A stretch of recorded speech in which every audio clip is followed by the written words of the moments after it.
चौबीस घंटे में आए 63,490 कोरोना के नए मामले। कुल मरीज हुए 25.89 लाख। लखनऊ स्थित केजीएमयू में प्लाज्मा बैंक शुरू। कोरोना संक्रमितों को मिलेगी राहत। पीएम के ऐलान के बाद एनसीसी का विस्तार शुरू। मिलिट्री ट्रेनिंग लेंगे 1 लाख कैडेट। पूर्व राष्ट्रपति प्रणब मुखर्जी की सेहत में पहले से नहीं है कोई बदलाव। क्रिकेट से रिटायर माही को स्वामी ने दे डाली सलाह। कहा 2024 का चुनाव लड़े माही।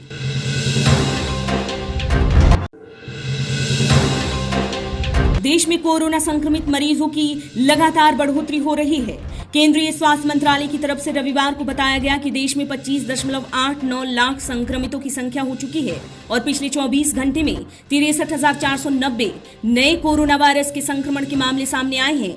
वहीं इतने ही समय में 944 मरीजों की मौत हो गई। कोरोना के एक्टिव केस फिलहाल 6,77,444 हैं, तो वहीं 18,62,258 को स्वस्थ किया जा चुका है। कुल 49,980 मरीजों की मौत हो चुकी है।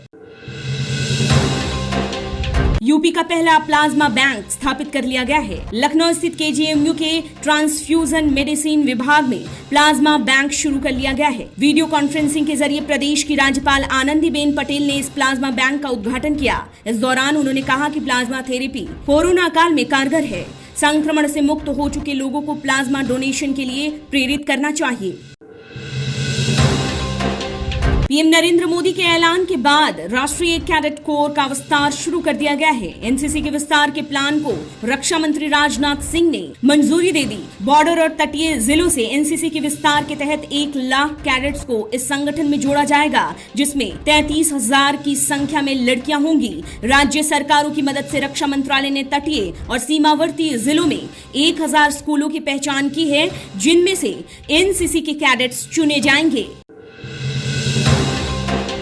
कांग्रेस नेता राहुल गांधी ने बीजेपी और आरएसएस पर निशाना साधते हुए कहा कि भारत में फेसबुक और व्हाट्सएप को बीजेपी आरएसएस नियंत्रित करते हैं। उन्होंने एक अखबार की रिपोर्ट का हवाला दिया और ट्वीट कर लिखा कि भारत में फेसबुक और व्हाट्सएप पर बीजेपी और आरएसएस का कब्जा है, जिसके जरिए वे फेक न्यूज और नफरत को फैलाते हैं। वे वोटर को प्रभावित करने के लिए इसका इस्तेमाल करते हैं।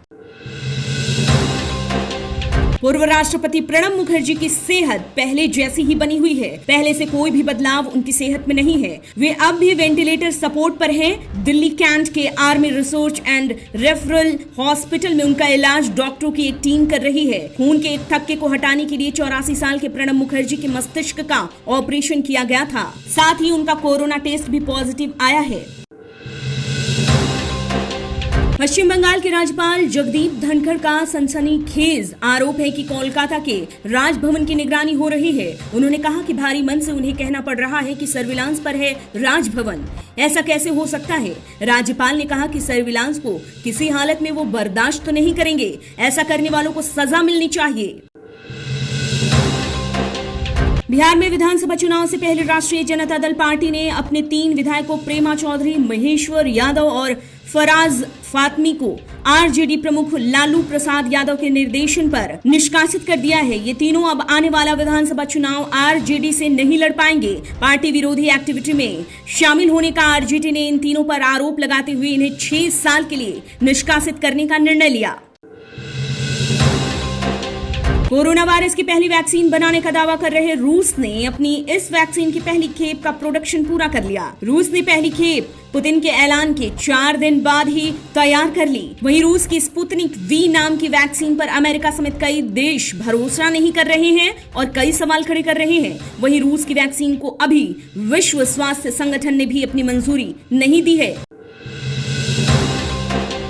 मनोज तिवारी ने अपने ट्विटर अकाउंट पर महाराष्ट्र के सीएम उद्धव ठाकरे के ऑफिस को ट्रैक करते हुए लिखा कि निजी जिंदगियों का पोस्टमार्टम इसलिए हो रहा है क्योंकि सुशांत सिंह राजपूत की हत्या के 62 दिन बाद भी महाराष्ट्र सरकार एफआईआर दर्ज नहीं कर पाई है। सबसे गुजारिश है कि आगे आए और महाराष्ट्र के सीएम को निवेदन कर जांच में मदद करने का अनुरोध करें। मनोज तिवारी ने मामले की जांच के लिए सीएम उद्धव ठाकरे से मदद की अपील की है।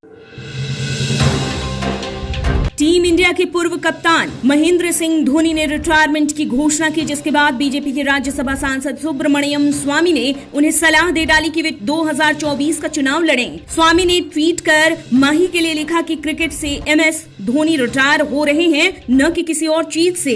विषमताओं से लड़ने की उनकी प्रतिभा, साथ ही एक टीम को लीड करने की उन्होंने जो क्षमता क्रिकेट में दिखाई, सार्वजनिक जीवन में उसकी जरूरत है। 2024 में लोकसभा का चुनाव उन्हें लड़ना चाहिए।